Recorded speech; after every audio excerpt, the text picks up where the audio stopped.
Hello everyone, good evening and welcome to our hashtag academic classes. आज हम लोगों का ये बिहार आईटीआई एंट्रेंस एग्जाम का क्लास का हम लोगों का आज चौथा दिन है, नहीं आई थिंक 5वां दिन होगा, जिसमें हम लोगों ने नंबर सिस्टम स्टार्ट किया था। और नंबर सिस्टम में भी हम लोगों ने उसमें पूरा थ्योरी पढ़ लिया हम लोगों ने, जिसमें संख्या था और उसका विभाज्यता का नियम, उसके बाद कुछ फार्मूला है, तो वो सब हम लोगों ने पढ़ लिया है। अब जो हमारा बारी आता है उस संख्या पद्धति के चैप्टर से क्वेश्चन लगाने का। तो आइए आज क्लास में हम लोग क्वेश्चन लगाएंगे कि किस तरह का क्वेश्चन आता है एग्जाम में और कैसा कैसा क्वेश्चन पूछा जाता है। तो चलिए स्टार्ट करते हैं आज का सेशन।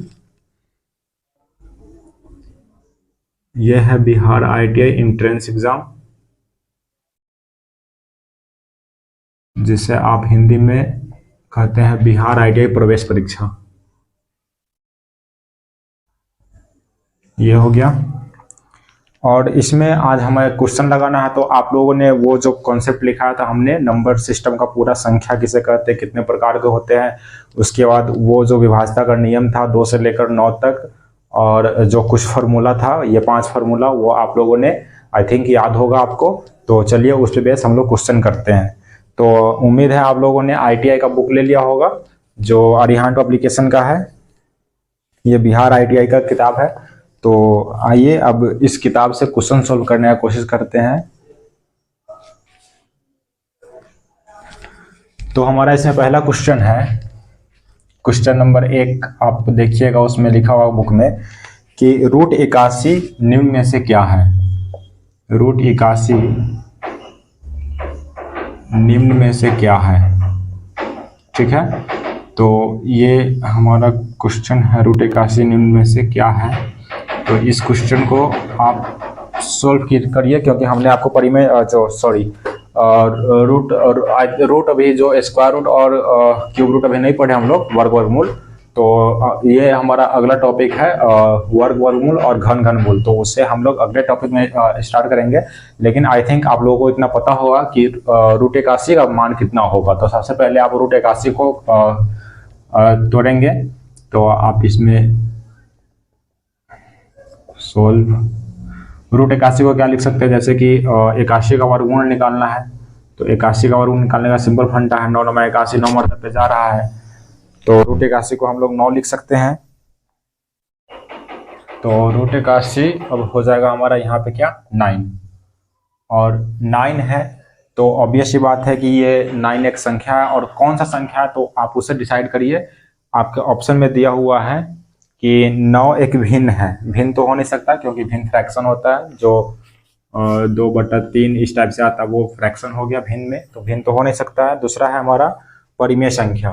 9 एक परिमेय संख्या हो सकता है, बिल्कुल हो सकता है, क्योंकि 9/1 और इसे P/Q के रूप में हम लिख सकते हैं।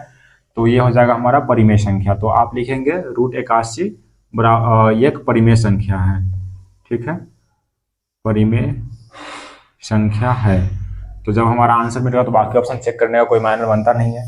तो ये हो गया हमारा पहला क्वेश्चन, √81 निम्न में से क्या है। तो √81 एक का आएगा 9, 9 एक परिमेय संख्या है। तो आप इसमें आंसर लिखेंगे परिमेय संख्या है। फिर आता हमारा क्वेश्चन नंबर 2। क्वेश्चन नंबर 2 है बुक में कि प्रत्येक सम संख्या का वर्ग हमेशा होता है। अब देखिए इसमें प्रत्येक सम संख्या का वर्ग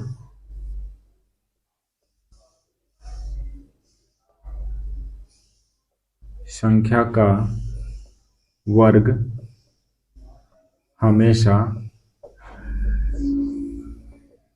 डैश होता है। अब आप लोग इसे प्रूफ करके देखेंगे कि क्या होता है, ठीक है। तो आपको इसके ऑप्शन में लिखा हुआ है, ऑप्शन में है प्रत्येक सम संख्या का वर्ग। पहला ऑप्शन है अभाज्य संख्या होता है, दूसरा असह अभाज्य संख्या होता है, तीसरा सम, चौथा विषम।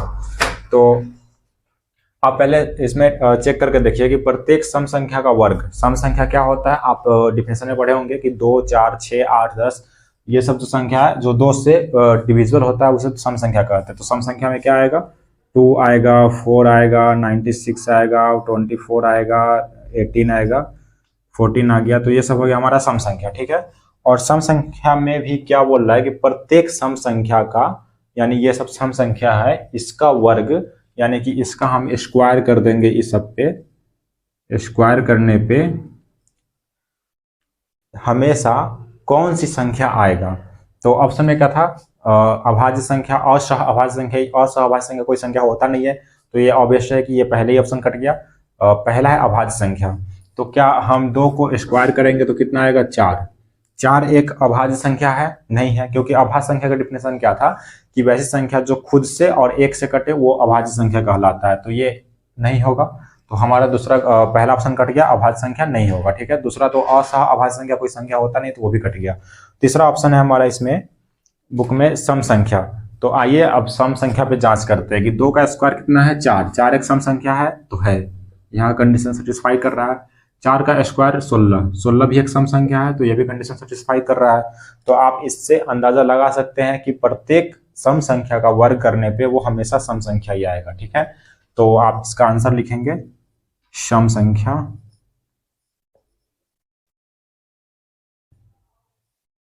होता है, ठीक है। तो प्रत्येक सम संख्या का वर्ग करने पर हमेशा सम संख्या होता है। आइए अब देखते हैं इसमें तीसरा क्वेश्चन क्या है। तीसरा क्वेश्चन कह रहा है शून्य है, शून्य। शून्य का केस हमने आपको लिखवाया था थ्योरी में, जिसमें हम लोग पूर्णांक पढ़े थे। तो शून्य है, अब इसमें आपका ऑप्शन है धनात्मक पूर्णांक, धनात्मक पूर्णांक। दूसरा ऑप्शन है ऋणात्मक पूर्णांक, ऋणात्मक पूर्णांक। और इसमें तीसरा ऑप्शन है, तीसरा ऑप्शन क्या था, उपरोक्त दोनों,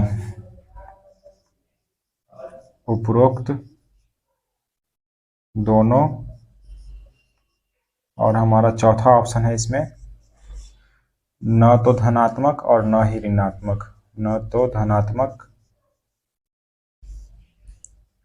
न ही ऋणात्मक। तो आप इन ऑप्शन में से बताइए कि ये शून्य क्या होगा, क्योंकि हमने शून्य को एक स्पेशल नोट बनाकर लिखवाया था आपको कि शून्य क्या होगा, धनात्मक संख्या है या ऋणात्मक संख्या है या इन दोनों है या फिर दोनों में से कोई नहीं है। तो आप देखिए इसमें जब हम लोगों ने पूर्णांक पढ़ा था तो पूर्णांक में आपको बताए होंगे कि एक नंबर लाइन होता है, नंबर लाइन में एक यहाँ पे 0 आता है, इधर 1, इधर 2, इधर 3, इस तरह से ये इन्फिनिटी तक जाएगा। और यहाँ पे आएगा -1, -2, -3, ये इधर आएगा माइनस इन्फिनिटी तक, ठीक है। तो 1 से लेकर जो इन्फिनिटी तक जा रहा है ये तो हमारा हो गया क्या, प्राकृत संख्या, ठीक है, जिसे हम धनात्मक पूर्णांक ही बोलते हैं। और ये -1 टू माइनस इन्फिनिटी तक जो जा रहा है ये हो जाएगा हमारा ऋणात्मक पूर्णांक। तो ये था धनात्मक पूर्णांक, ये ऋणात्मक पूर्णांक। बट 0 के लिए एक स्पेशल कंडीशन हम यहाँ पे लिखवाए थे कि 0 ना तो धनात्मक पूर्णांक है ना ही ऋणात्मक पूर्णांक है। तो इससे आपको स्पष्ट समझ में आ गया होगा कि इसका ऑप्शन क्या होगा। तो आप जल्दी से बताइए क्या होगा इसमें ऑप्शन। तो इसका ऑप्शन हो जाएगा हमारा डी नंबर, क्योंकि शून्य जो है ना तो धनात्मक पूर्णांक है ना ही ऋणात्मक पूर्णांक है, उपरोक्त में से दोनों होगा नहीं, कोई कंडीशन सेटिस्फाई नहीं है, और ना तो धनात्मक ना ही ऋणात्मक होगा। ये हो गया हमारा सही ऑप्शन नंबर 4। तो शून्य क्या होगा, ना तो धनात्मक पूर्णांक होगा और ना ही ऋणात्मक पूर्णांक होगा। तो आप जल्दी से ये 3 क्वेश्चन को नोट कीजिए और उम्मीद है सबको समझ में आ गया होगा। और फिर नेक्स्ट क्वेश्चन है उस पर बात करते हैं।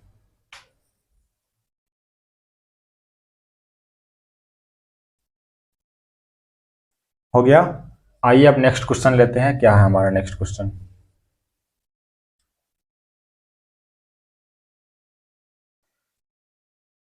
जिन लोगों ने वो संख्या वाला जो हमने कॉन्सेप्ट लिखा था थ्योरी, वो आपको याद नहीं होगा तो आई थिंक आज के क्लास में आप लोगों को प्रॉब्लम हो सकती है, जिन्होंने पहले से नहीं पढ़ा हो।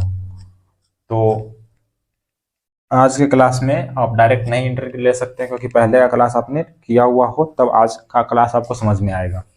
तो आइए अब नेक्स्ट क्वेश्चन है हमारा क्वेश्चन नंबर 4।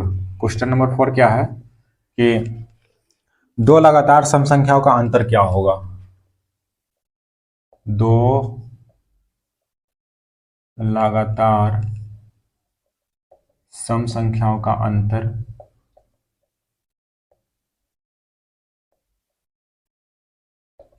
सम संख्याओं का अंतर क्या होगा। ये हमारा चौथा क्वेश्चन है। आप इसमें ऑप्शन लिखेंगे। ऑप्शन ए है 4, ऑप्शन बी है 3, ऑप्शन सी है 1, ऑप्शन डी है 2। अब आप इसमें बताइए कि दो लगातार सम संख्याओं का अंतर क्या होगा। सबसे आसान क्वेश्चन है।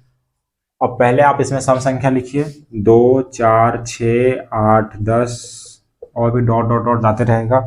तो क्या बोल रहा है कि दो लगातार सम संख्या, दो लगातार सम संख्या कितना है, 2, 4 है। तो 2, 4 का अंतर कितना आएगा, 2, क्योंकि 4 में से 2 को घटाएंगे तो आएगा 2 हमारा। ठीक है। उसी तरह आप आगे भी चेक कर सकते हैं, 4 और 6 है तो 6 में से 4 घटाएंगे तो कितना आएगा, 2। फिर आगे 8, 6 है तो 8 में से 6 घटाएंगे कितना आएगा, 2। तो इस तरह से आप इसमें बता सकते हैं कि दो लगातार सम संख्याओं का अंतर 2 होगा। ठीक है। तो इसमें हमारा ऑप्शन डी सही हो जाएगा। उसका नेक्स्ट क्वेश्चन आता है हमारा, दो लगातार विषम संख्याओं का अंतर। क्वेश्चन नंबर 5 है, दो लगातार विषम संख्याओं का अंतर। विषम संख्याओं का अंतर क्या होगा। ठीक है। तो इसमें भी आपका ऑप्शन सेम ही है जो ऊपर वाले में ऑप्शन है। तो आप इसमें जल्दी से बताइए क्या होगा हमारा। इसमें लिख देते हैं। पहला ऑप्शन है हमारा 4, दूसरा है 3, तीसरा है 1 और चौथा है डी, सॉरी चौथा है डी 2। तो आप बताइए इसमें क्या होगा कि पहले तो था दो लगातार सम संख्याओं का अंतर तो 2 होगा, बट दो लगातार विषम संख्याओं का अंतर इसमें भी आप सिंपल से चेक कर सकते हैं। 1, 3, 5, 7, 9 होता है विषम संख्या। अब लगातार विषम संख्या बोल रहा है तो इसमें हमारा 1 और 3 लगातार विषम संख्या है। तो 3 में से हम 1 को घटाएंगे तो आएगा हमारा 2, तो इसका भी आंसर हो जाएगा 2। आप और भी इसमें चेक कर सकते हैं, जैसे कि 9 से 7 जाएगा 2 होगा तो 2 हमारा आ गया दो विषम संख्याओं का अंतर। ठीक है। तो उम्मीद है ये क्वेश्चन समझ में आया होगा। और नेक्स्ट क्वेश्चन है हमारा इसमें कि निम्न में से कौन अभाज्य संख्या है। ठीक है। तो आइए नेक्स्ट क्वेश्चन को लेते हैं। तीसरा, सॉरी कितना, छठा नंबर होगा। क्वेश्चन नंबर 6 है कि निम्न में से अभाज्य संख्या है। निम्न में से अभाज्य संख्या है। ठीक है। और इसका ऑप्शन आप लिख लीजिए, 4/9, ऑप्शन बी है √4/9, ऑप्शन सी है 4/2 और ऑप्शन डी है √4 × 8/2। ये हमारा कुछ ऑप्शन है। आप ऑप्शन से चेक करके बताइए कि इनमें से कौन अभाज्य संख्या है, और जो नहीं है उसको तो आप छोड़ ही देंगे। तो इनमें से बताइए कि इनमें से कौन अभाज्य संख्या है। तो सबसे पहले आप चेक करेंगे कि इसे सॉल्व करने पे कितना कितना आ रहा है। उसके बाद अभाज्य संख्या का डेफिनेशन है कि वैसी दो संख्या जिसको भाग देने पे जो स्वयं से कटे या फिर एक से कटे, तो वो क्या होता है, अभाज्य संख्या कहलाता है। तो अभाज्य संख्या का कंडीशन था एक से कटे या स्वयं से कटे। ठीक है, स्वयं से। तो ये हमारा कंडीशन था अभाज्य संख्या का। तो पहले आप इसको सोल्व करने के लिए क्या करेंगे कि 4/9 को हम तोड़ेंगे, कितना आएगा, 2/3। सॉरी, ये नहीं कटेगा, तो 4/9 तो होगा नहीं, क्योंकि 4/9 क्या है, एक परिमेय संख्या में आएगा। तो ये अभाज्य संख्या है नहीं, तो ये हमारा ऑप्शन कट जाएगा। ठीक है। उसके बाद क्या है, √4/9। तो √4/9 को तोड़ेंगे तो कितना आएगा, 2/3 आएगा। 2/3 भी एक परिमेय संख्या है, ये अभाज्य संख्या नहीं है। ठीक है।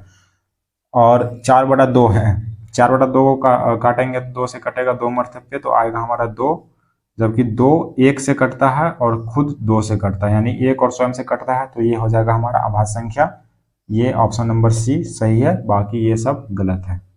आप इसको भी चेक कर सकते हैं, जैसे कि ये तो 2 हो गया, तो ये 1 और 2 से कट रहा है। इसमें देखेंगे तो ये हो जाएगा 8 चौक 32, √32/2 करेंगे तो कितना आएगा, √16, और √16 का मान हो जाएगा 4। 4 कितना से कटता है, 1 से भी कटता है, 2 से भी कटता है, 4 से भी कटता है, तो ये अभाज्य संख्या है नहीं, तो आप इसे ये गलत हो जाएगा। तो हमारा ऑप्शन नंबर इसमें क्या हो गया, सी, क्योंकि सी का 2 अभाज्य बनता है, मतलब एक अभाज्य संख्या है, 1 और 2 से कट रहा है, तो इसलिए हमारा ऑप्शन हो जाएगा सी। तो ये 3 क्वेश्चन और है, आप इसे नोट कीजिए जल्दी से, फिर जो अगला है हमारा उस पर बात करते हैं।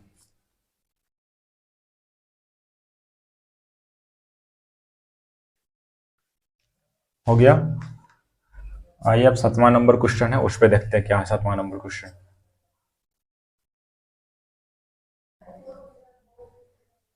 ये बहुत ही आसान क्वेश्चन है, आई थिंक सबको समझ में आ रहा होगा।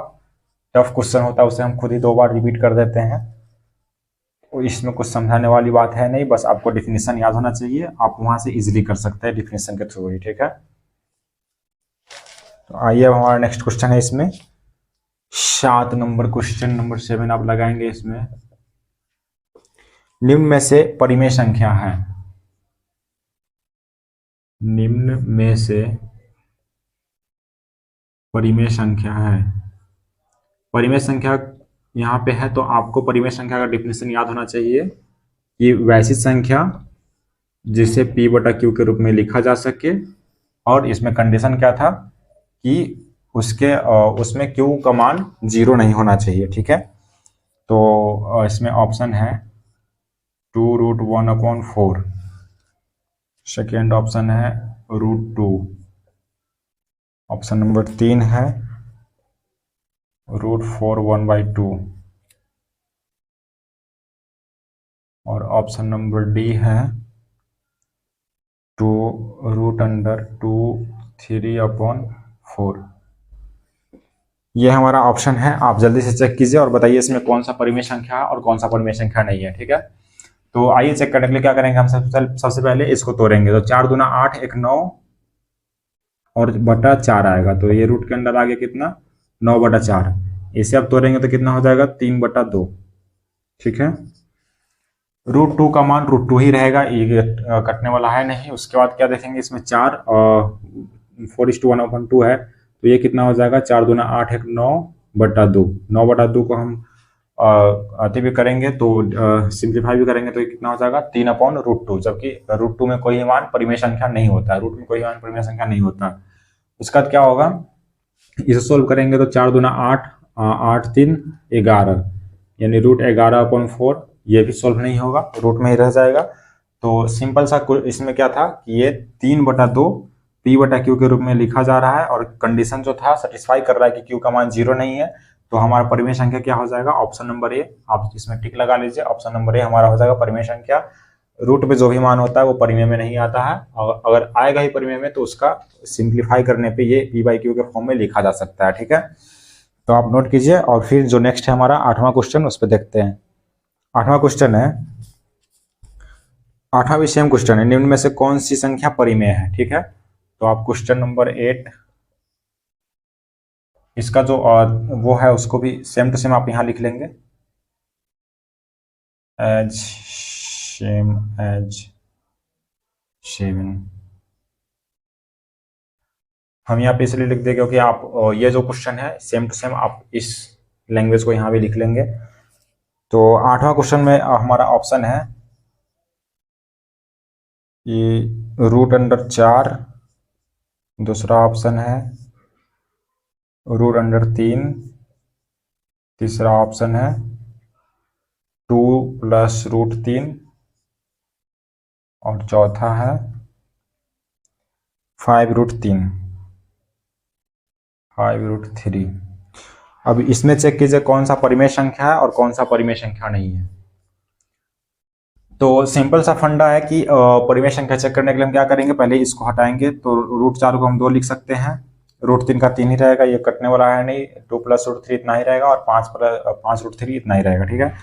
तो √4 को हम 2 लिख सकते हैं, इस रूट के अंदर में जो मान आता है वो परिमेय संख्या हो नहीं सकता है, तो 2 को हम अपॉन में 1 लिखेंगे तो कोई दिक्कत नहीं है, तो इसको हम p/q के रूप में लिख सकते हैं, अब प्लस 2/1 p/q के रूप में लिखा जा रहा है, और q का कंडीशन जो 0 नहीं आना चाहिए वो भी सेटिस्फाई कर रहा है, तो हमारा यही हो जाएगा परिमेय संख्या, ठीक है। परिमेय संख्या। ये हो गया हमारा ऑप्शन नंबर ए, परिमेय संख्या सही है। ठीक है, तो 8 क्वेश्चन हो गया। अब नेक्स्ट है हमारा 9वां क्वेश्चन।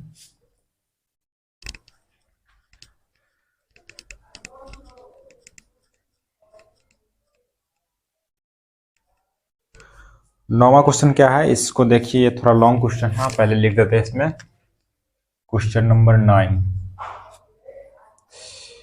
भाजक भागफल का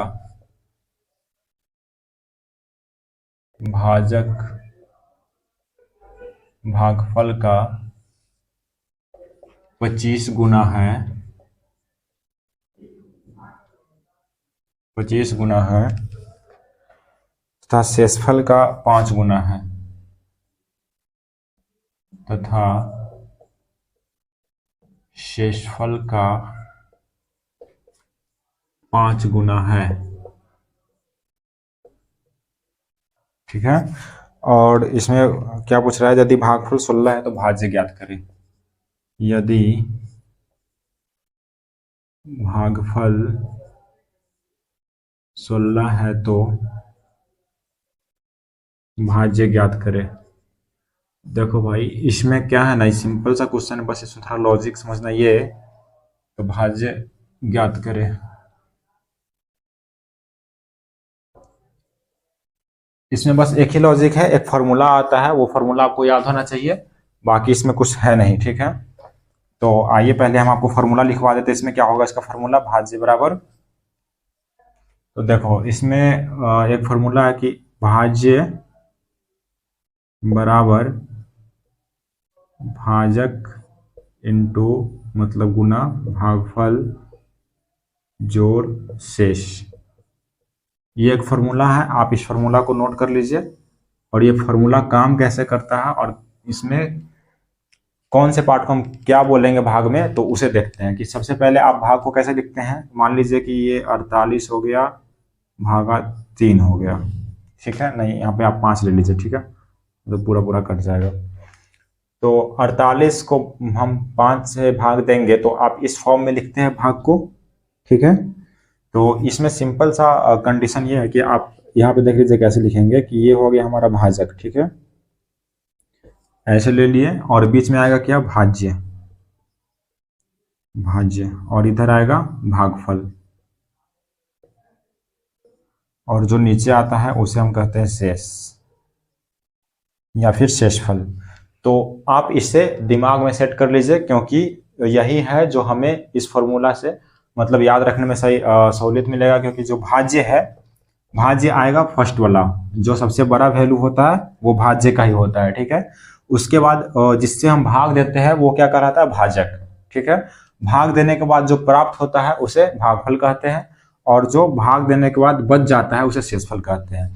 तो आप इसका एक एक करके डिफिनेशन भी लिख सकते हैं। जैसे कि पहले आप इस फॉर्मेट को नोट कीजिए कि भाज्य बराबर भाजक इंटू भागफल प्लस शेष, जल्दी से नोट कीजिए। फिर आप इस फॉर्मेट को लिखेंगे कि भाज्य बराबर भाजक इंटू भाज्य, ये हो जाएगा, उसका भागफल जो आएगा और नीचे शेष। आप इसको जल्दी से नोट कीजिए। और फिर आप इसमें पहले भाज्य का लिखेंगे, भाज्य लिख करके डैश देंगे, और इसमें लिखेंगे कि जिस संख्या में भाग दी जाती है उसे भाज्य कहते हैं। ठीक है, तो ये हो जाएगा हमारा, जिस संख्या में भाग दिया जाता है उसे भाज्य कहते हैं। उसका भाजक का लिखेंगे कि जिस संख्या से भाग दी जाती है उसे भाजक कहते हैं। सिंपल सा कंडीशन है कि जिस संख्या में भाग दी जाती है उसे भाज्य बोलेंगे, और जिस संख्या से भाग दी जाती है उसे भाजक बोलेंगे।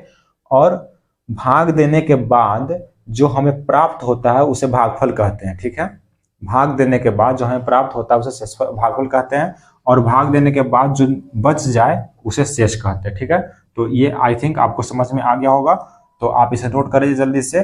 जैसे कि 5 को हम 48 से भाग देंगे तो 5 × 45 हो जाएगा, कट गया, 3 आ गया, तो ये होगा हमारा क्या, भाजक। ठीक है, तो इसे भाजक बोलेंगे, भाजक। और जिसमें हम भाग दिए हैं तो ये हो जाएगा भाज्य, और ये हो जाएगा भागफल, भाग देने के बाद जो प्राप्त हुआ है, और जो बच गया वो हो गया शेषफल। ठीक है, तो आप नोट कर लीजिए। नोट कर रहे हैं तो फिर हम इस फॉर्मूला को मिटाएंगे और हम ये जो क्वेश्चन है इसे सॉल्व करेंगे। ठीक है, तो जल्दी से नोट कीजिए। आइए अब देखते हैं इसको कैसे सोल्व करेंगे क्वेश्चन को। आई थिंक फार्मूला सबको समझ में आ गया होगा। तो अब इसमें कुछ नहीं है, बस लैंग्वेज पढ़ते जाना है और कंडीशन जो दिया हुआ उसे फॉलो करते जाना है। भाजक बोल रहा है, भाजक जो भागफल का 25 गुना है। तो सबसे पहले ये फार्मूला को आप समझ गए होंगे कि फार्मूला क्या है। सबसे पहले हमें भाजक लिखना है। तो भाजक का मान ज्ञात करने का कंडीशन क्या दिया हुआ है कि भागफल का 25 गुना है। भागफल क्या दिया हुआ है 16। तो भागफल 16 है, 16 का 25 गुना क्या है हमारा भाजक। ठीक है, भागफल 16 है और भागफल का 25 गुना क्या है भाजक। ठीक है, तो 16 इंटू 25 करेंगे तो कितना हो जाएगा 400। ओके, तो हमारा भाजक आ गया कितना 400।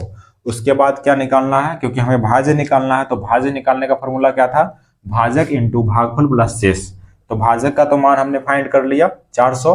उसका क्या निकालना है भागफल का मान। भागफल हमें क्वेश्चन में ही दिया गया है, भागफल कितना है 16। भागफल का मान 16 दिया हुआ क्वेश्चन में, और एक लास्ट निकालना है शेष। अब शेष वाले कंडीशन में देखिए, शेष का कंडीशन क्या है कि शेषफल का 5 गुना है तथा, यानी कि ये जो तथा लग गया तो इसका कंडीशन पहले वाले से फॉलो होगा, इससे नहीं होगा। अगर यहाँ पे लेकिन या किंतु उंतु कुछ आता तो यहाँ पे आप इससे कंपैरिजन करते, बट यहाँ तथा आ गया तो आप इस शेषफल का कंपैरिजन इससे करेंगे कि भाजक जो है शेषफल का 5 गुना है। ठीक है, तो शेषफल का 5 गुना क्या है भाजक।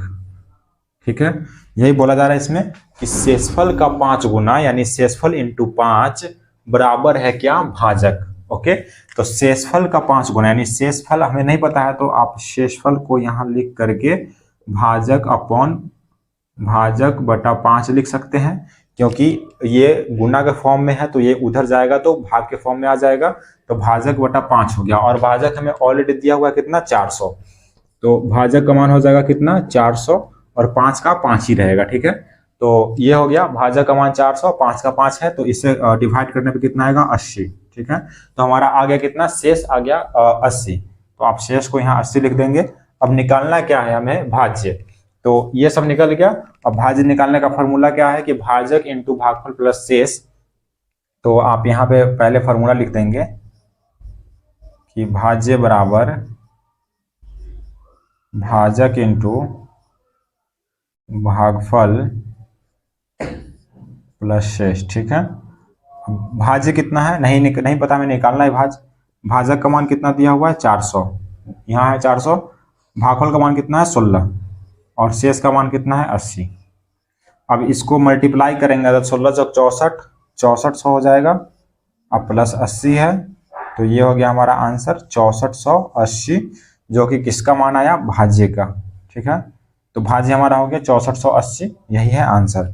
तो आप जल्दी से नोट कीजिए, समझ में आया तो ठीक है, नहीं तो हम एक बार और बता देते हैं। तो आप इसे पहले जल्दी से नोट कर लीजिए। उम्मीद है नोट हो गया होगा। तो आइए अब एक बार फिर से समझ लेते हैं क्या क्वेश्चन में कह रहा है कि भाजक जो है भागफल का 25 गुना है तथा शेषफल का 5 गुना है। ठीक है, यदि भागफल 16 है तो भाज्य ज्ञात करें। तो सबसे पहला कंडीशन इसमें क्या बोला है, भाज्य ज्ञात करना है। भाज्य का फॉर्मूला क्या होता है भाजक इंटू भागफल प्लस शेष। ओके, अब बोल रहा है कि भाजक जो है भागफल का 25 गुना है। तो भाजक हम यहाँ लिखे, भाजक हमें जब ये निकालना है तो ये तीनों का मान पता रहेगा तभी तो हम इसको निकालेंगे ना। तो भाज्य निकालना, तो भाजक ज्ञात करने के लिए, भाजक को ज्ञात करने के लिए हम क्या किए हैं, इसमें कंडीशन दिया हुआ है कि भाजक जो है भागफल का 25 गुना है। तो भागफल कितना है 16, 16 का 25 गुना यानी 16 इंटू 25 करेंगे कितना आएगा 400। ओके, और भागफल हमें दिया ही हुआ है तो भागफल हो गया 16। शेष कितना है, शेष फाइंड करने के लिए एक कंडीशन दिया हुआ है कि शेषफल का 5 गुना भाजक है। ठीक है, तो शेषफल का 5 गुना भाजक है, तो शेष बराबर कितना हो जाएगा भाजक बटा 5, क्योंकि ये गुना में है तो ये आगे जाके भाग में जाएगा, तो ये हो जाएगा 400 बटा 5। इसको करेंगे तो आ जाएगा 80। तो हमारा शेषफल आ गया 80। अब बाकी कुछ नहीं था, इसको फॉर्मूला में पुट करना था और इससे हमारा आंसर आ जाएगा। तो समझ में आ गया। चलो अब इसको नोट करो, फिर नेक्स्ट क्वेश्चन जो हमारा है 10 नंबर उस पर बात करते हैं।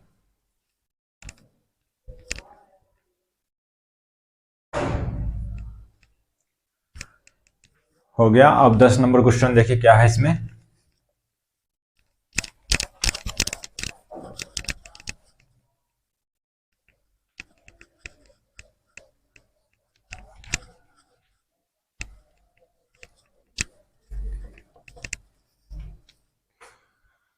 आइए 10वां क्वेश्चन, ये भी थोड़ा स्टैंडर्ड क्वेश्चन है।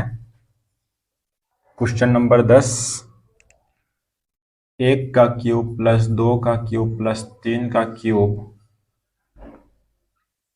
Plus dot dot dot dot ये 10 का क्यूब तक है। इसका मान हमें दिया हुआ है कितना? 3025। ठीक है, 3025 है। तो तो 20 का क्यूब, नहीं सॉरी 2 का क्यूब है, 2 का क्यूब, 3 का क्यूब, 4 का क्यूब, 2 4 6 है, 2 4 और 6 का cube plus dot dot dot dot 20 का क्यूब का मान कितना होगा? का मान है। आइए अभी इस क्वेश्चन को सोल्व करते हैं। ये कैसे सोल्व होगा पहले समझिए इसको। कि सबसे पहले कंडीशन क्या दिया हुआ है कि 1 का क्यूब, 2 का क्यूब, 3 का क्यूब, सो ऑन, यानी 4 का क्यूब बीच में आएगा, 5 का क्यूब, 6 का क्यूब, इस तरह से 10 के क्यूब तक का मान हमें 3050 दिया हुआ है। तो इसमें पहले आप सोल्व लिखेंगे, और 1 का क्यूब प्लस 2 का क्यूब प्लस 3 का क्यूब प्लस सो ऑन 10 का क्यूब तक का मान है 3025। ओके, 3025। उसके बाद है अब 2 का क्यूब प्लस 4 का क्यूब प्लस 6 का क्यूब, इस तरह से 20 का क्यूब तक का मान ज्ञात करना। तो सबसे पहले कंडीशन देखिए इसमें कि 1 का क्यूब के 1 से लेकर 10 तक का जो क्यूब है उसका मान दिया हुआ है। तो इसको हम किस में कन्वर्ट करेंगे कि 1 से लेकर 10 तक के क्यूब में कन्वर्ट करेंगे। तो सबसे पहले हम 2 के क्यूब को लिख सकते हैं 2 इंटू 1 का क्यूब, 2 का क्यूब। ये तो समझ में आ गया कि 1 का क्यूब जब दिया हुआ है तो हम इसको 2 इंटू 1 के फॉर्म में लिखेंगे। तो 2 का क्यूब इंटू 1 का क्यूब लिखेंगे तो इसमें कोई दिक्कत नहीं। तो इस तरह से आप फिर 4 के क्यूब को डिवाइड करेंगे तो 2 इंटू 2, इसका भी क्यूब, इसका भी क्यूब आ जाएगा। ठीक है, फिर आ गया 2 इंटू 3, इसका भी क्यूब आ जाएगा, इसका भी क्यूब आ जाएगा। इसी तरह से चलते चलते चलते चलते आपका इसमें लास्ट आ जाएगा कितना? 2 इंटू 10, 2 इंटू 10, 2 का क्यूब, 10 का क्यूब। ठीक है, तो यहां तक तो समझ में आ गया होगा कि हम कुछ नहीं किए हैं, बस 2 को, 2 और 1 के सबको 2 इंटू 2 मतलब सब में से 2 कॉमन ले ले करके हम इसको क्यूब के फॉर्म में लिखे हैं। ठीक है, उसके बाद क्या करना है कि हम सब में 2 कॉमन दिख रहा है हमें, तो 2 को हम क्या कर लेंगे? कॉमन ले लेंगे। 2 क्यूब है तो ये कॉमन आ गया। उसका बच क्या गया? 1, 2 का क्यूब, 3 का क्यूब, इस तरह से 10 का क्यूब तक। तो 1 का क्यूब, 2 का क्यूब, 3 का क्यूब, इस तरह से आप जाएंगे तो 10 का क्यूब तक हमारा ये हो गया। ठीक है, अब 2 का क्यूब कितना है? 2 को क्यूब को हम सिंप्लीफाई करेंगे तो 2 का क्यूब हो जाएगा 2 इंटू 2 इंटू 2, जो कि हमारा आ जाएगा कितना? 8। ठीक है, 8 इंटू, अब 1 से लेकर के 10 के क्यूब तक का मान हमें दिया हुआ है 3025। तो ये हो गया 3025। अब इसे मल्टीप्लाई करेंगे तो कितना हो जाएगा? 8 पंचे 40, 8 दूना 16, 4 0, ये हो जाएगा 2, 8 3 24, यानी कि 24,200 200 हो गया ये हमारा आंसर। ठीक है, आप इसे नोट कीजिए। हम एक बार और बताते हैं, उसका फिर नेक्स्ट क्वेश्चन पे चलते हैं।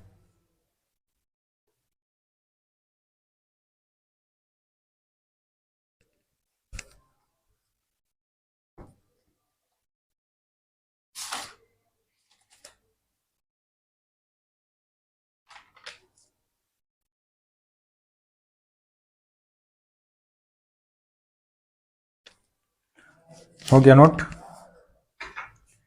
तो इसमें क्या था कि सबसे पहले क्वेश्चन में दिया हुआ है कि 1 का क्यूब, इतना का क्यूब, हमें इतना दिया हुआ है 3025। ठीक है, हमें इसका निकालना था। तो हम क्या किए, बस इसमें 2 इंटू 1 के फॉर्म में हम सबको सिंप्लीफाई किए। 2 इंटू 1, 2 इंटू 2, 2 इंटू 3 करके लिख दिए हैं। सब में 2 हमें कॉमन मिल गया है, 2 कॉमन मिला तो 2 को कॉमन हम ले लिए बाहर। उसके बाद जो बचा हुआ है 1 का क्यूब, 2 का क्यूब, 3 का क्यूब, इस तरह 10 का क्यूब तक का, तो वो हम इस ब्रैकेट में लिख लिए हैं। 2 का क्यूब कितना हो जाएगा? 8, और इनटू इसका मान हमें ऑलरेडी दिया हुआ है 3025, तो हम 3025 लिख दिए हैं, और इसको मल्टीप्लाई करेंगे तो हमारा आ जाएगा 24,200। तो आई थिंक ये समझ में आ गया होगा। और फिर हमारा नेक्स्ट क्वेश्चन है 11 नंबर। उसमें देखिए क्या है 11 नंबर क्वेश्चन।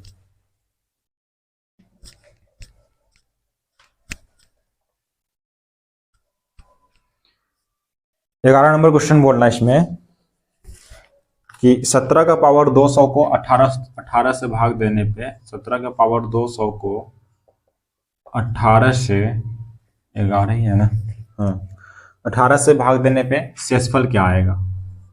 हम यहाँ शॉर्ट में लिख रहे हैं, आप बुक से देख सकते हैं इसमें कि क्या है क्वेश्चन में। तो क्वेश्चन है कि 17 का पावर 200 भागा 18 का मान कितना होगा। ठीक है, तो हमें 18 से भाग देना है। तो जब पावर 200 है तो इसे आप सिंप्लीफाई करेंगे तो क्या लिखेंगे इसमें कि 18 माइनस 1 कितना हो जाएगा 17। तो हमारा कंडीशन फॉलो कर रहा है कि 18 माइनस 1 17 आ रहा है और इसका पावर हम 200 लिख सकते हैं। ठीक है, आप इसमें एक फॉर्मूला लिख लेंगे कि a माइनस 1 अपॉन a, इसका पावर n है तो इसको भाग देने पे -1 आता है। बस कंडीशन ये है कि पावर क्या है, पावर अगर ऑड है तो ऑड में आएगा, अगर इवन है तो इवन में आएगा। ठीक है, तो आप देखिए इसमें कि क्या है कि ये तो आ गया हमारा। तो आप देखिए इस फॉर्मूला में हमारा कंडीशन सेटिस्फाई हो रहा है कि नहीं, तो हमें इससे 18 से भाग देना है। ओके, तो 18 माइनस 1 17 का 17 आ गया, 18 से भाग भी देना है, ये भी कंडीशन फॉलो है। बस अब फॉर्मूला पे देखिए कि a का मान 18 है, a से भाग देना है वो भी 18 है, -1 का -1 है और n जो पावर है वो 200 है। ठीक है, तो -1 का पावर कितना आ जाएगा 200। इस फॉर्मूला से -1 का पावर कितना आ गया 200। अब ये ऑड पावर है, सॉरी इवन पावर है, सम पावर है, तो आप इसका मान 1 लिखेंगे क्योंकि हम -1 और -1 कर दे तो क्या आता है +1। ओके, तो इस तरह से हमारा आप इसको मल्टीप्लाई करते भी रहेंगे तो फिर भी आपका इसका आंसर 1 ही आएगा। तो आप इस फॉर्मूला से जा सकते हैं इसमें कि इसका पावर इवन है तो इसका आंसर भी 1 होगा। ठीक है, नोट कीजिए जल्दी से। फिर नेक्स्ट है क्वेश्चन हमारा अगला 11 के बाद 12 नंबर क्वेश्चन।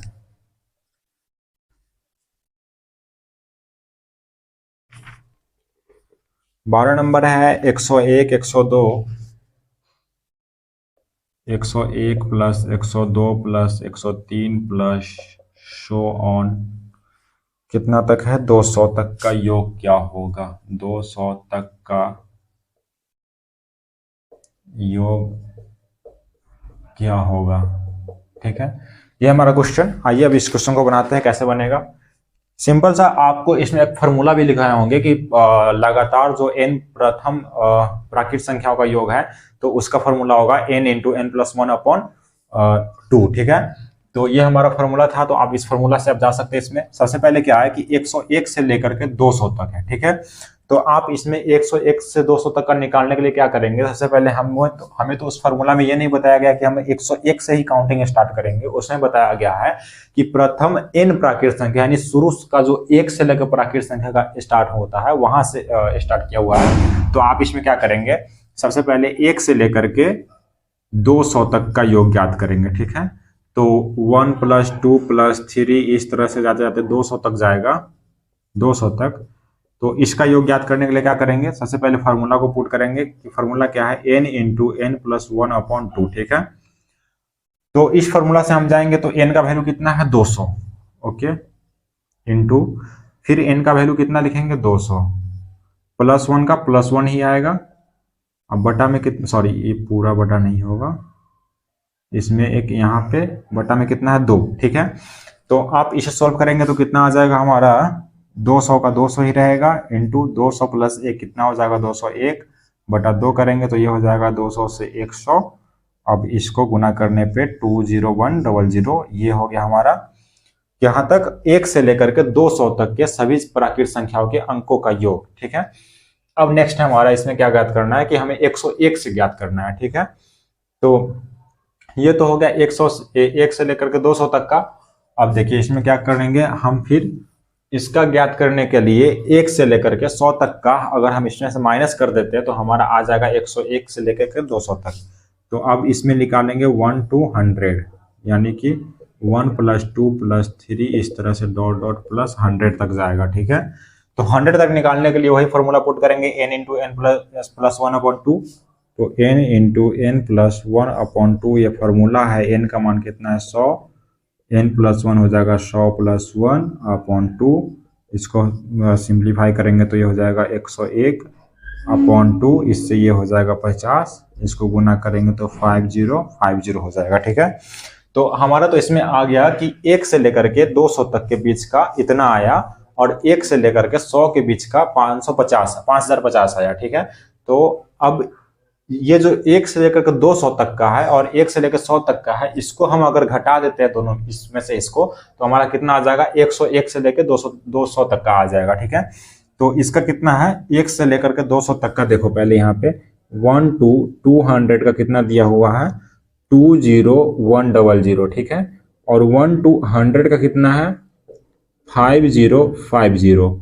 अब हमें इसमें ज्ञात करना था 101 to 200 तक का, तो अब इसको घटा देंगे तो कितना आ जाएगा, 0, 5 का ये 5 हो जाएगा, ये 0 हो जाएगा, 0 का 0, 5 का 5, ये हो जाएगा 0, और ये हो गया 5 और 1, ये हमारा हो गया आंसर 15050। ठीक है, आप नोट कीजिए इसको, एक बार और बताते हैं इस क्वेश्चन में क्या है।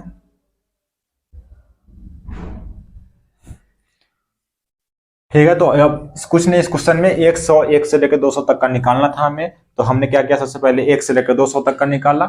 1 से 200 तक का निकालना सबसे आसान था, हमने निकाल लिया। फिर 1 से लेकर के 100 तक का निकाला, ये भी निकल गया। 1 से लेकर के 200 तक का आया 20,100, और 1 से लेकर 100 तक आया 5050। दोनों में से इसको घटाएंगे तो ये हो जाएगा 15050, हमारा 101 से लेकर 200 तक के अंकों का योग हो जाएगा। तो आप नोट कीजिए जल्दी से। आइए अब फिर नेक्स्ट क्वेश्चन जो है हमारा कितना, 13 नंबर, उस पर देखते हैं।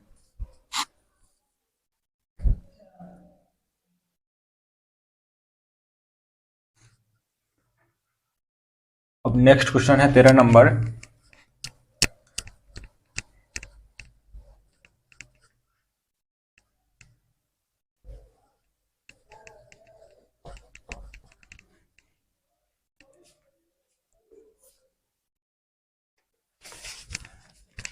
तेरह नंबर बोल रहा है कि 100 तथा 200 के बीच आने वाली पूर्णांक को, ठीक है, 100 से लेकर के 200 तक के बीच का पूर्णांक, जिनके पास बुक नहीं है उसके लिए हम अपने टेलीग्राम चैनल पे इस बुक का फोटो लेकर हम उस पर वहाँ टेलीग्राम चैनल पे अपलोड कर देंगे, आप वहाँ से देखकर सॉल्व कर सकते हैं अपना प्रैक्टिस के लिए। ठीक है, तो इसमें क्या बोल रहा है कि 100 से लेकर के 200 के बीच आने वाले उन पूर्णांक जो 9 तथा 6 दोनों से विभाजित हो, उनकी कुल संख्या ज्ञात करें। तो 100 से 200 के बीच आने वाला सभी पूर्णांक कितना से डिवाइड होना चाहिए, 6 और 9 से। ठीक है, 6 और 9 से हमें जो संख्या 100 से लेकर 200 के बीच में आएगा और वो संख्या 6 और 9 दोनों से डिवाइड होना चाहिए, उस संख्या को ज्ञात करना है। तो उस संख्या को ज्ञात करने के लिए हम क्या करेंगे, सबसे पहले आप इसमें देखिए कि 6 और 9 कितना होगा, 18। ठीक है, सॉरी, आप इसका पहले एलसीएम निकालेंगे तो 6 और 9 का एलसीएम कितना हो जाएगा, 18 होगा। आप निकाल कर देख सकते हैं, 2 से 3 हो जाएगा, इसमें 3 से लगाइए डायरेक्ट, 2 और 3, 3 दूना 6 3 18। ठीक है, तो इसका एलसीएम आ गया कितना, 18। तो 6 और 9 का एलसीएम आ गया 18, और इसमें क्या बोल रहा है कि 100 से 200 के बीच। ओके, तो 18 95, 18 6 108, जैसे कि 108 6 से भी कट रहा है, आप चेक कर लेंगे कि 6 एकम 6 और इधर आ गया 48, तो 8 6 48, 6 से कट रहा है। 9 से काट के देखेंगे, 9 एकम 9, 9 दूनी 18, तो 6 और 9 से भी कट रहा है। फिर आगे आएगा 18 8 हो जाएगा आपका 126, तो ये भी 6 से भी कटेगा, 9 से भी कटेगा। तो इस तरह से हमें 200 तक का ज्ञात करना है, तो ये हमें एक एक लिख करके ज्ञात करना टफ हो जाएगा। तो आप इसके लिए एक सिंपल सा देख सकते हैं क्या होगा इसमें, कि 200 है और 100 है, 200 में से हम 100 को घटाएंगे, कितना हो गया, 100। 100 को कितना से हमें कितना का निकालना है, 18 का, तो 18 से डिवाइड कर देंगे, तो 18 पंचे 90, और फिर एक दशमलव के बाद 5 आएगा। तो आप इसे इक्वल में ले सकते हैं, क्योंकि दशमलव के बाद जो 5 आया है ये तो हमें मतलब फाइनल एक्यूरेट वैल्यू नहीं बता रहा है, तो आप इसमें सिंपल सा एक्यूरेट वैल्यू 5 लेंगे। ठीक है, क्योंकि ये 5 तो संख्या कंफर्म है कि बढ़नी ही बढ़नी है। ठीक है, तो आप इसमें लिखेंगे कि 5 6 और 9 से कटने वाली संख्या बन सकती है 100 से 200 के बीच, ठीक है। तो ये हो गया हमारा 5 नंबर, ठीक है। 5 नंबर क्या होगा आप चेक कर सकते हो, जो 108 फिर उसमें 18 जोड़ेंगे, 126 उसमें फिर 18 जोड़ेंगे, उस तरह से आप चेक कर सकते हैं। तो चेक करने का एग्जाम में हमें टाइम नहीं मिलेगा, तो आप सिंपल सा ये फॉर्मूला लगाएंगे कि 200 में से 100 घटा देंगे, 100 आ गया, 100 से फिर 18 को जो इसका एलसीएम आया है उससे भाग देंगे, भाग देने पे दशमलव में बड़ा मान जो आएगा ये नहीं होगा, ये 5 आ गया, तो ये हमारा लगभग में मान 5 है, तो ये 5 ही आंसर होगा और 5 नंबर ही बन सकता है 100 से 200 के बीच, जो 6 और 9 दोनों से कटे, ठीक है। तो आप नोट कीजिए इस क्वेश्चन को जल्दी से, और क्वेश्चन का आप फोटो हम डाल देंगे टेलीग्राम चैनल पे, और आप वहां से क्वेश्चन देख सकते हैं, क्योंकि क्वेश्चन थोड़ा लंबा है, लिखने में टाइम लग जाता है, इसलिए नहीं लिखे, ठीक है। अब इसी टाइप का एक और क्वेश्चन है, नेक्स्ट क्वेश्चन जो हमारा है,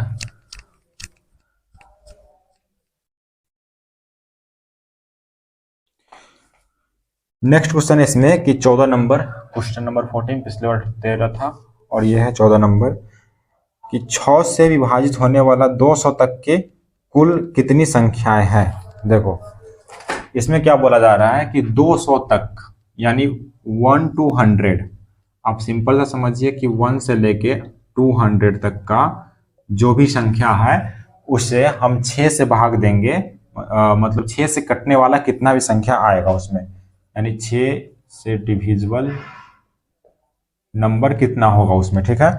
तो इस क्वेश्चन में क्या है कि पिछले वाले क्वेश्चन में था कि 100 से लेकर के 200 के बीच में 6 और 9 से कटने वाला, दोनों से कटने वाला था, लेकिन इसमें क्या है कि 200 तक के बीच में ओनली 6 से कटने वाला जो नंबर हो उसे ज्ञात करना है। तो 200 तो ये हो गया हमारा, अब इसे 6 से कटने वाला चाहिए तो आप सिंपली 6 से भाग देंगे, 6 3 18 हो जाएगा, और इसमें भी 6 3 18 हो जाएगा, 33 आ गया, दशमलव 3 3 3 ये जाते रहेगा, तो ये हो जाएगा हमारा 33 नंबर। तो आप इसे 33 नंबर हो जाएगा जो 6 से डिविजिबल है, ठीक है।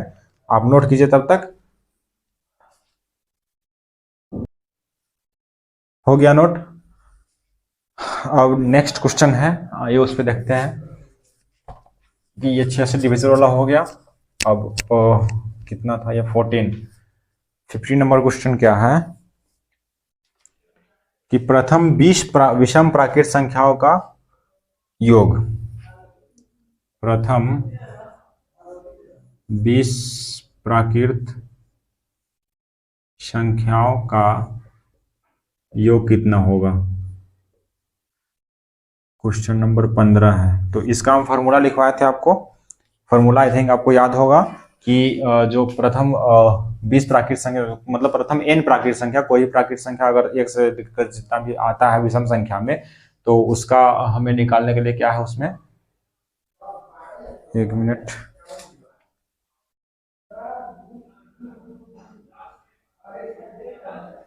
हाँ वही है कि प्रथम 20 प्राकृत संख्याओं के अंकों का योग ज्ञात करने के लिए हमें एक हमने फॉर्मूला लिखा था जो है n², ठीक है। तो n का कितना मान है 20 का स्क्वायर कितना हो जाएगा 400, तो ये हो जाएगा हमारा प्रथम n प्राकृत संख्याओं के अंकों का योग। आपको फॉर्मूला जो 5 फॉर्मूला लिखा है उसे आप अच्छे से याद कर लेंगे, क्योंकि उस पे बेस 1-2 क्वेश्चन आ ही सकता है, तो वही क्वेश्चन उसी फॉर्मूला बेस है कि प्रथम 20 प्राकृत संख्याओं के अंकों का योग जो n² है फॉर्मूला, तो आप n² से निकाल सकते हैं 20 का स्क्वायर 400, ये हो गया हमारा आंसर, ठीक है। और ये तो हो गया, और नेक्स्ट है हमारा 16 नंबर क्वेश्चन, देखिए क्या हो उसमें।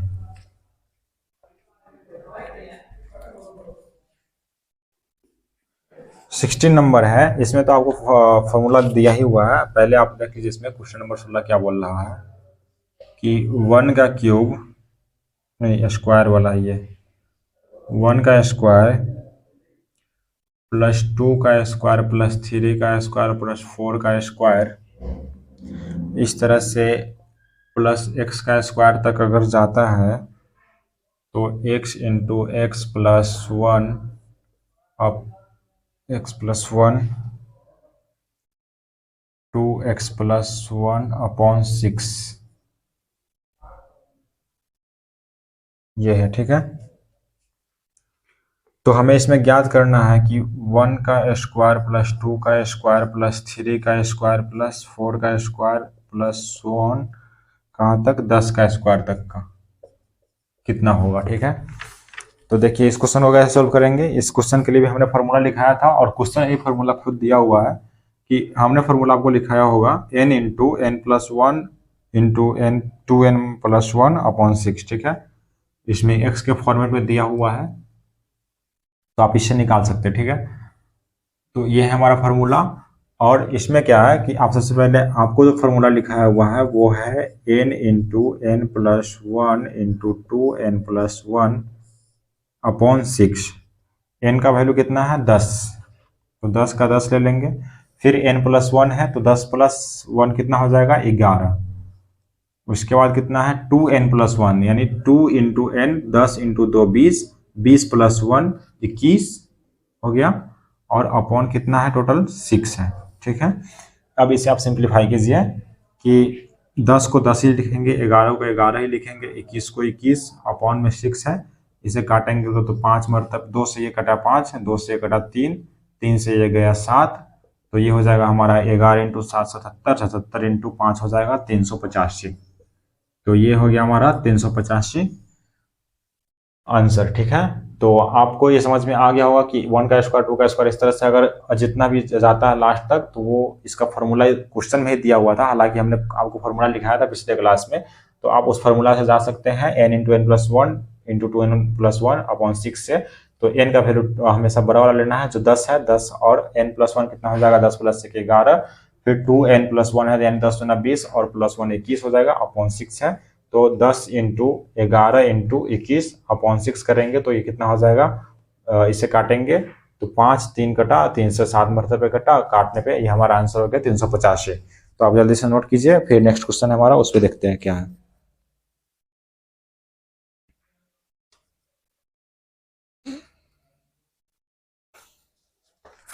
हो गया। अब 17 नंबर क्वेश्चन देखिए।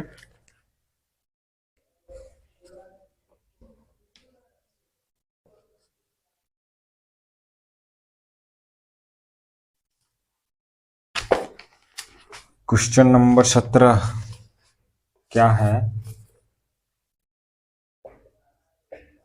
17 इसमें बोल रहा है कि 1 इंटू 1 अपॉन 2, ओके, फिर 1 सॉरी कितना 1 माइनस 1 अपॉन 3, 1 माइनस 1 अपॉन 4, इस तरह से सो ऑन कहाँ तक है 1 माइनस 1 अपॉन n।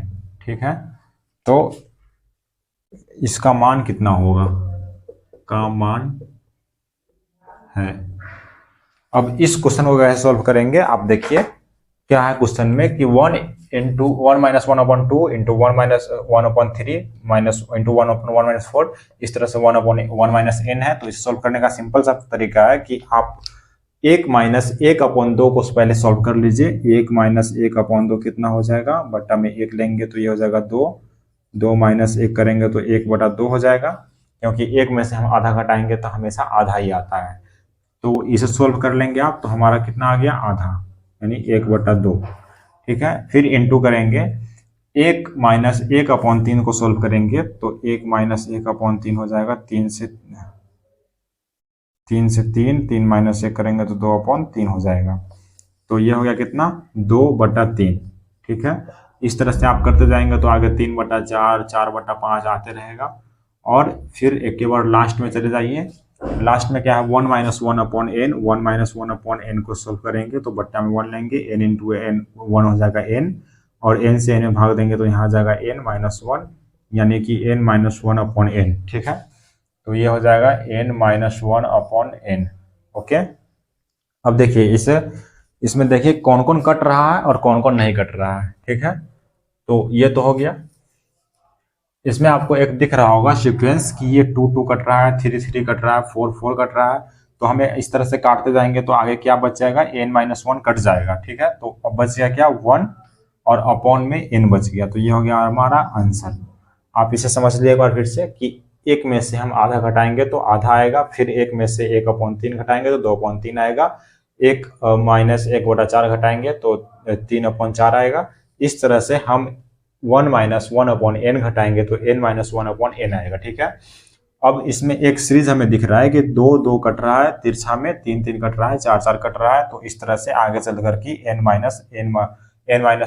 और इधर भी n-1 आएगा तो ये भी कटेगा। ठीक है, तो इसमें बच गया क्या, एक 1 बच गया, तो 1 ऊपर का ऊपर रहेगा और n नीचे बच गया तो n नीचे आ जाएगा। यही हमारा आंसर है। ठीक है, 17 नंबर क्वेश्चन का ये हो गया सॉल्यूशन। आप नोट कीजिए। फिर 18 नंबर है, उस पर देखते हैं। इसमें टोटल 20 क्वेश्चन है, तो 3 क्वेश्चन और रह गया हुआ है।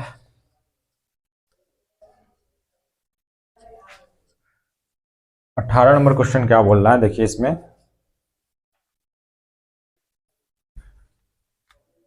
क्वेश्चन नंबर 18, 15,876 का वर्गमूल कितना होगा?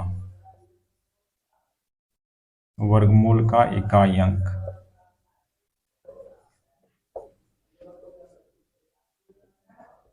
इकाई अंक क्या होगा? ठीक है, तो देखिए इसे सॉल्व करने का इसे हम 2 तरीके से सॉल्व कर सकते हैं। 15,876 है, तो 15,876 का वर्गमूल निकालने का एक तरीका होता है ये, जो एलसीएम प्रोसेस से, गुणनखंड विधि से निकालते हैं, तो वो आप निकाल ही सकते हैं। पहले 2 से काटेंगे, लंबा प्रोसेस हो जाता है। आप 15,876 का वर्गमूल निकालने के लिए सिंपल सा एक है, आपने शायद 8 में बताया जाता है, वो आपने पढ़ा होगा, और नहीं पढ़ा है तो आप सीख लीजिए कि सबसे पहले इसे हम इस तरह से खींच देंगे लाइन, 2 2 का पेयर बनाएंगे अंतिम से, यानी 2 2 का अंतिम से जोड़ा बना लेंगे। ठीक है, 2 2 का जोड़ा बनाने के बाद हमें ये 1 है तो इसका जोड़ा बनेगा नहीं, तो ये सिंपल सा 1 ही रहेगा। ठीक है, तो सबसे पहले हम इसको भाग देंगे, तो 1 को 1 मरतबे भाग देंगे तो कितना आएगा, 1, इससे कट जाएगा। जो नंबर हम यहाँ लिखे वही नंबर यहाँ पे लिख करके जोड़ देंगे, कितना आ गया, 2। ठीक है, यहाँ तक तो समझ में आ गया। तो सबसे पहले जोड़ा लगाएंगे, जोड़ा लगाने का स्टार्टिंग में जो बचा हुआ है उससे हम पहले भाग देंगे। ऐसा नंबर से भाग देना है कि इससे मल्टीप्लाई करेंगे इससे, तो वो 1 ही आना चाहिए। ठीक है, उसी तरह से अब बच गया क्या, 5 और 8, ये हो गया 0, बच गया 5 और 8। अब ऐसा नंबर चूज कीजिए जो यहां रखेंगे और उसी नंबर से गुना करेंगे। जैसे कि मान लीजिए 2 है और हम यहाँ 1 लेते हैं और फिर 1 से गुना करेंगे तो कितना आएगा, 21, जो कि 21 से काफी छोटा है। इससे आगे वाला नंबर लेंगे तो 1 आया, 2 तो है ही, 2 के बाद फिर हम 2 लेंगे, 2 आया, फिर इसे नीचे 2 लिखेंगे, क्योंकि 2 लिखे तो 2 से गुना करेंगे तो कितना आएगा, 44। तो 44 हमारा इसके लगभग में आ रहा है। अगर हम यहाँ पे 3 लेंगे तो ये हो जाएगा 3 3 और 3 दूना 6 69, जो कि इससे ज्यादा है। तो क्या हमारा आएगा इसमें, 2 से, तो 2 से हम इसको यहाँ पे मल्टीप्लाई करेंगे 2 से, तो ये कितना हो जाएगा, 44 हो गया। अब 2 इसको जोड़ देंगे, 2 2 4 हो गया और 2 का 2 हो जाएगा। ठीक है, और ये हो गया 8 4 12, 5 4 9 1 10, 102 हो गया। नहीं घटाना नहीं यार, क्या हम भी कर रहे हैं इसमें। 8 में से 4 गया 4, 5 में से 1 गया 4 गया 1। ठीक है, अब बच गया क्या, 76 यहाँ लिख देंगे। अब देखिए कि 24 तो यहाँ पे है, इस यहाँ पे हम कौन सा नंबर ले और उसी नंबर से गुना करने के बाद हमारा इतना आना चाहिए। तो इसमें हम क्या लेंगे, देखिए कि अगर हम 6 लिख कर देखते इसमें 6, तो 2 4 6 है, इसे 6 से मल्टीप्लाई करेंगे, 6 1 36, 6 चौक 24, 3 29, 6 चौक 24, 3 27, 7 में 2 और 6 दूना 12, 2 14, 1476 सेटिस्फाई कर रहा है। अगर हम यहाँ पे 6 लेते हैं तो 6 6 12, 4 2 4 1 5 2, 6 से करेंगे तो ये हो जाएगा 6 1 36 के 6 हाथ में 1, 6 चौक 24 और 3 27 के 7 हाथ में 2, 6 दूना 12, 12 2 14, ये हमारा कट गया। तो हमारा जो वर्गमूल हो गया, सॉरी ये वर्गमूल, हाँ सॉरी वर्गमूल ही होगा, ये कितना आ गया, 126। ठीक है, अब इसमें क्या पूछ रहा था कि 106 जो इसका वर्गमूल आया, इसमें इकाई का अंक क्या होगा। इकाई का अंक ज्ञात करने के लिए हमें कुछ देखना नहीं है, पहले वर्गमूल निकालेंगे। वर्गमूल आ गया 126, 126 में इकाई का अंक ये होता है, इकाई का अंक 6 है, तो हमारा यही आंसर होगा 6। आप देख सकते हो उसमें ऑप्शन नंबर कितना है इसका, ऑप्शन है आपका बी 6, यही होगा हमारा आंसर। इसमें क्या करना है, 15,886 है, इसका पहले वर्गमूल निकालेंगे। वर्गमूल निकालने का प्रोसेस आपको 8 क्लास में बताया गया है और हमने यहाँ भी समझा दिया है। और वर्गमूल निकालने का जो हमारा वर्गमूल आ गया उसको हम वर्गमूल निकालने के बाद इकाई का अंक ज्ञात करना, तो इकाई का अंक 6 आया है, यही हमारा आंसर है। ठीक है, आप नोट कर लीजिए जल्दी से। फिर 2 क्वेश्चन और बच गया है, 19 नंबर और 20 नंबर, उसे बाद देखते हैं और उसके बाद हमारा हो जाएगा क्लास आज का समाप्त।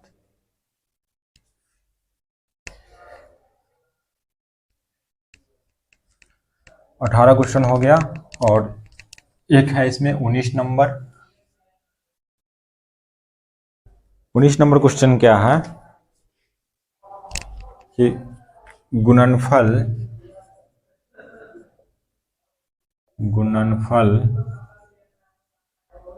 कितना है 53 का पावर 167 का इकाई का अंक क्या होगा, का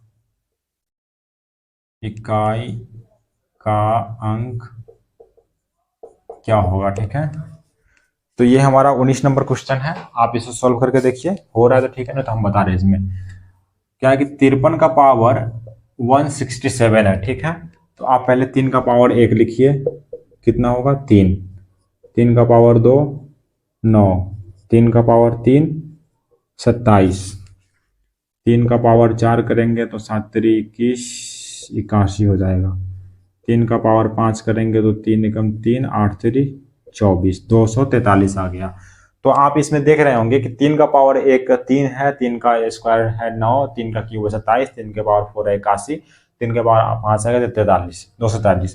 तो 3 कितने टाइम्स के बाद रिपीट हुआ है, 4 टाइम्स के बाद, यानी 3 का पावर 1 और 3 का पावर 5 में इकाई का अंक रिपीट हो रहा है। ठीक है, और हमें ज्ञात में क्या करना है, इकाई का अंक। तो आप देखेंगे कि प्रत्येक 4 के बाद सेम नंबर रिपीट हो रहा है, तो आप 4 के खंड में आप इसे ब्रेक करेंगे। तो 53 को हम अगर इकाई का अंक याद करना है, हमें यहाँ 3 ही रहेंगे क्योंकि इकाई का निकालना है। तो 3 का पावर कितना हो जाएगा 167। ठीक है, और ये कितने के बाद आ रहा है सेम नंबर इकाई का, 4 के बाद, क्योंकि ये 1 से लेकर 4 पावर आ गया, इसका लास्ट डिजिट आ गया 3, 5वें में रिपीट हो रहा है। तो जहां तक हमें नहीं रिपीट हो रहा वो नंबर लेंगे, यानी 1 से लेकर 4 तक। तो आपका जो पावर 167 है इसको आप 4 से भाग देंगे, 167 को अगर हम 4 से भाग देंगे तो ये हो जाएगा 4 16 गया 7 से 41 हो जाएगा, और हमें बच जाएगा रिमाइंडर कितना 3। ठीक है, आप इसे भाग देकर देखेंगे तो आपका आ जाएगा भागफल 41 और रिमाइंडर आएगा 3। ठीक है, तो इसमें अब क्या करना है कि 3 का पावर 167 है, तो 3 को हम 4 इंटू 41 लिख सकते हैं और प्लस 3, क्योंकि 41 इंटू 4 41 इंटू 4 होता है 164, 164 प्लस 3 167 होता है।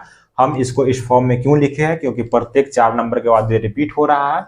जब यह रिपीट हो रहा है तो इसको अब हम आगे देखेंगे, तो प्रत्येक चौथा नंबर रिपीट हो रहा है, वो भी 41 बार है, तो जब भी रिपीट होगा तो लास्ट का अंक 3 ही आएगा। तो यहाँ भी इस पूरे सॉल्यूशन का आंसर हो जाएगा हमारा 3 का पावर 1। ठीक है, तो ये हो जाएगा 3 का पावर 1 कितना 3 ही होगा। ठीक है, अब बच गया क्या प्लस 3, तो ये हो जाएगा 3 का पावर 3, ये वाला बच गया। ठीक है, अब 3 का पावर 3 कितना है 27, 3 का क्यूब कितना होता है 27। अब 27 में इकाई अंक क्या होगा, यूनिट डिजिट, 27 का यूनिट डिजिट 7 है, तो ये हो गया हमारा आंसर 7। आप इसे नोट कीजिए। इसमें क्या करना था कि 53 का पावर 167 था, तो सबसे पहले लास्ट का अंक 3 है इकाई का अंक, तो हम 3 का पावर 167 लिख सकते हैं। ठीक है, आज जब 167 लिख लिए हैं तो अब 167 का हमें 3 का पावर याद करना, तो आप देखेंगे कि 3 का पावर जब तक लिखेंगे तब तक ये रिपीट नहीं करेगा। ठीक है, तो सिंपल सा आप देखेंगे कि 3 का पावर 1 3 ही है, 3 का स्क्वायर 9 है, 3 का क्यूब 27 है, 3 का पावर 4 81 है, 3 का पावर 5 340 आ रहा है। तो 3 यहाँ भी है और 5 जो 3 का पावर 5 यहाँ पे 3 रिपीट कर रहा है। तो कितने नंबर के बाद रिपीट किया है, 4 नंबर के बाद रिपीट किया है। तो 4 से हम इस पावर को डिवाइड करेंगे तो कितना आएगा 4 इंटू 41। तो जब भी हम 4 से डिवाइड किए हैं तो इसके बाद जो आएगा वो 3 ही आएगा, क्योंकि लास्ट का अंक 3 है। तो 3 आ गया। अब 3 का ये एक बच गया हुआ है 3 प्लस का, क्योंकि 67 था यहाँ तक तो 166 164 ही हुआ था, तो ये 3 यहाँ पे आ जाएगा। 3 का क्यूब कितना होता है 27, 27 में यूनिट डिजिट क्या है 7। तो ये हो गया हमारा आंसर, आप नोट कीजिए। फिर नेक्स्ट जो है उससे बात करते हैं, लास्ट क्वेश्चन है आज का 20 नंबर। आइए 20 नंबर क्वेश्चन है उसे देखते हैं, और ये आज का हमारा लास्ट क्वेश्चन है। 20 नंबर क्वेश्चन क्या बोल रहा है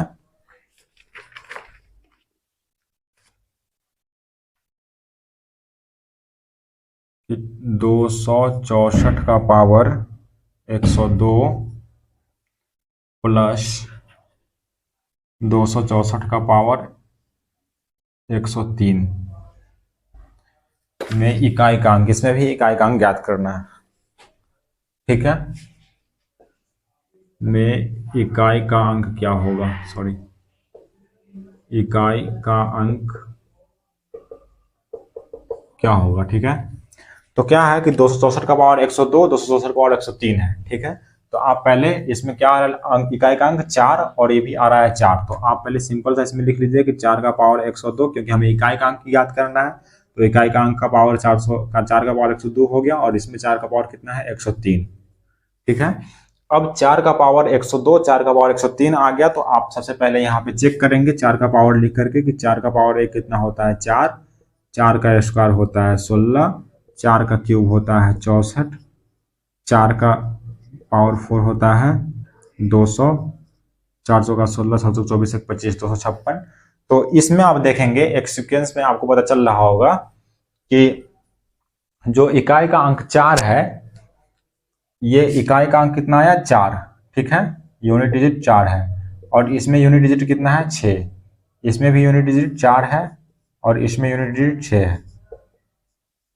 इसमें 4 है, इसमें 6 है, इसमें 4 है, इसमें 6 है। तो इस पावर में आप देखेंगे कि 4 का पावर 1 है तो इसका यूनिट डिजिट आया 4, 4 का पावर अगर 3 है तो इसका यूनिट डिजिट आया 4, यानी कि 4 का पावर अगर ऑड रहता है तो उसका इकाई का अंक आता है कितना 4। जैसे कि इसमें भी 4 का पावर 3 विषम है, ये भी विषम है, तो ये कितना हो गया 4। और 4 का पावर अगर इवन यानी सम है, सम जो होता है 2 2 4 6 8, तो अगर सम है तो उसमें क्या आ रहा है 6। तो इसमें भी आप देखेंगे कि 4 का पावर क्या है, इवन यानी सम है। ठीक है, तो सम में क्या आया 6। तो आप सिंपल सा देखिए कि ये जो है 102, 4 का पावर सम है कि विषम है, तो आप बोलेंगे कि 4 का पावर 102 सम संख्या है। तो सम संख्या के लिए हम क्या लेंगे कि लास्ट में 6 है तो 6 लेंगे। तो 4 के पावर 102 को हम 6 लिख सकते हैं, प्लस का प्लस लिखेंगे। उसके बाद 4 का पावर 103 है, 103 क्या है विषम संख्या, विषम संख्या में 4 का पावर 1 या फिर 4 का पावर 3, विषम संख्या के यूनिट डिजिट क्या आता है 4, 4 का 4 लेंगे तो 6 और 4 कितना हो जाएगा 10। ठीक है, 10। अब 10 में क्या ज्ञात करना है कि इकाई का अंक क्या होगा, तो इकाई का अंक सिंपल सा हमारा 0 होगा, यूनिट डिजिट 0। तो ये हो गया हमारा आंसर। इसमें क्या था, पिछले कंडीशन में था कि पहले हम चेक करेंगे कि वो कितना तक आ रहा है, जब तक रिपीट नहीं होगा उससे हम पावर में भाग देंगे तो उससे हमारा निकल जाएगा। लेकिन इसमें क्या था कि 4 का पावर 102 है, 4 का पावर 103 है। ठीक है, क्योंकि यूनिट डिजिट का ज्ञात करना तो हम यूनिट डिजिट 4 ले लिए, 102 पावर है, 103 पावर है, तो हम चेक करेंगे सबसे पहले 4 का इसमें। तो आपको एक सीक्वेंस दिख रहा होगा कि फिर अगर इससे हम 4 का पावर 5 लेते हैं तो इसमें आप मल्टीप्लाई कर दीजिए, 6 चौक चौक कितना हो जाएगा, 6 चौक 24 का 4 हाथ में 2, और 5 चौक का 20, 2 22 का 2 हाथ में 2, 4 दूना 8, 2 10, तो ये हो जाएगा 1024। 4 का पावर 5 करेंगे तो 1024 आ जाएगा। फिर देखिए इसमें ऑड आया है यानी विषम आया है, तो विषम का कितना आया इकाई का अंक 4।